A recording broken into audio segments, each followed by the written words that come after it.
अस्सलाम वालेकुम दोस्तों, हमारे इस चैनल अमलियात हिकमत और साइंस पर तमाम दोस्तों को वेलकम। हमारे एक भाई ने सवाल पूछा है, पूछते हैं कि hello Khayyam, zinc melt plus parrot equal amount grand table mercury chloride grand then keep in cool place zinc poured oil but it's only given color to copper. How to make acid proof and touch please. Brother, हमने जहाँ तक आपका सवाल समझा है तो हम कोशिश करेंगे उसका जवाब आपको दें। तो आप पूछ रहे हैं कि चलो ठीक है, ये तांबे और अपना जिंक और पारे को इक्वल हम जब ग्राइंड करेंगे तो वो ऑयल तो बन जाएगा अगर उसको ठंडी जगह पर रखेंगे, और लेकिन वो जो हम तांबे को लगाएंगे तो सिर्फ तांबे को वो कलर देगा, तांबा रंगीन करेगा, लेकिन तांबा एसिड प्रूफ नहीं होगा।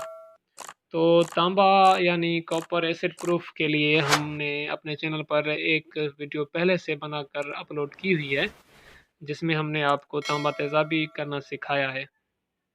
अगर आप उस फार्मूले पर अमल करते हुए कॉपर को तेज़ाबी बनाएंगे तो कॉपर तेज़ाबी बनने के बाद जब ये फार्मूला उस तांबे पर अप्लाई करेंगे तो आपको अच्छा रिज़ल्ट मिलेगा इंशाल्लाह। उम्मीद है कि आपके सवाल का जवाब आपको मिल चुका होगा। अगर आपको वो वीडियो नहीं मिलती तो आप हमें कमेंट करें, हम आपको उसका लिंक भेज देंगे या उसका टाइटल आपको बता देंगे। हमारे चैनल पर मौजूद है जो जिसमें हमने गंधक से जो है कॉपर कायम किया है, तांबा कायम किया है, तेज़ाबी किया है।